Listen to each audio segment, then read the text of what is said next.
Hallo almal en baie welkom by nog 'n weeklikse oordeenking. Julle wonder seker hoekom sit ek hier in my slaapklere en maak vir julle 'n video. Wel, daar's twee redes daarvoor.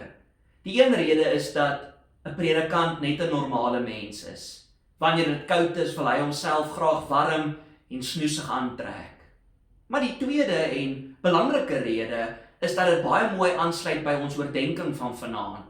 En ons oordeenking kom vanuit Psalm 4, bekend as die aandgebed, wat 'n mens gewoonlik gebid het net voordat jy gaan slaap, en daarom dat ek dit sommer opgeneem het terwyl ek my slaapklere aan het.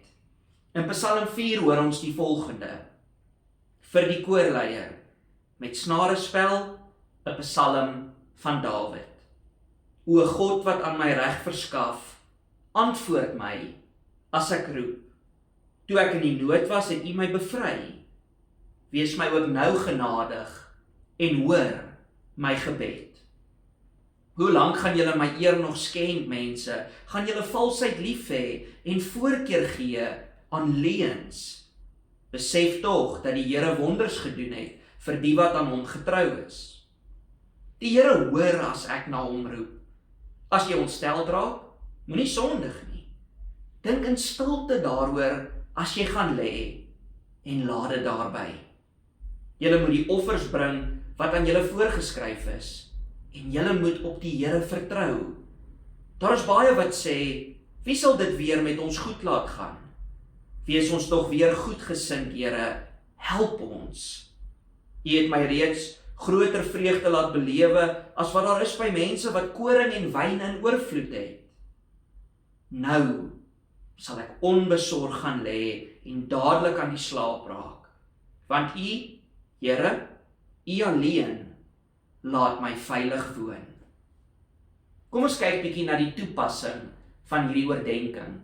In een van die boeke wat ek in 'n vorige video aan julle bekend gestel het en gesê het, ek voorstel as een van die 5 boeke wat jou baie sal help op jou Christelike reis. Die boek se naam is In the Lord I Take Refuge deur Dane Ortlund. Gee hy die volgende toepassing van Psalm 4. Hy sê dat wanneer jy in die aand gaan slaap, daar 2 mense weerskante van jou lê. Kom ons sê dit nou maar mense in aanhalingstekens, of stemme is dalk 'n beter bewoording daarvan. Aan die een kant is die stem van die dag se probleme, moeilikhede, ontsteltenisse, bekommernisse, stres. En hierdie stem sê vir jou, jy kan nie gaan slaap nie.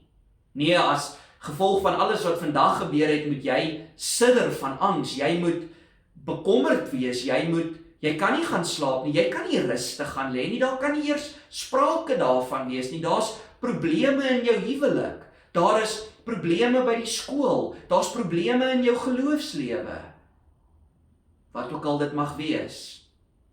Maar aan hierdie kant is die stem van die Here.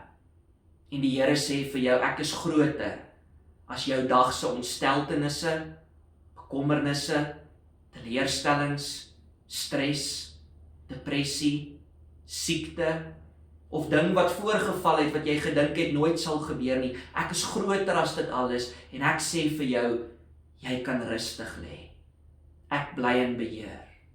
Jy kan jou kop neerlê en jy kan soet en kalm en rustig slaap. Want ek alleen laat jou veilig woon. Maak nie saak wat die dag met jou gebeur het nie. Dit is ons oordeenking vir hierdie week. Totsiens en tot volgende keer.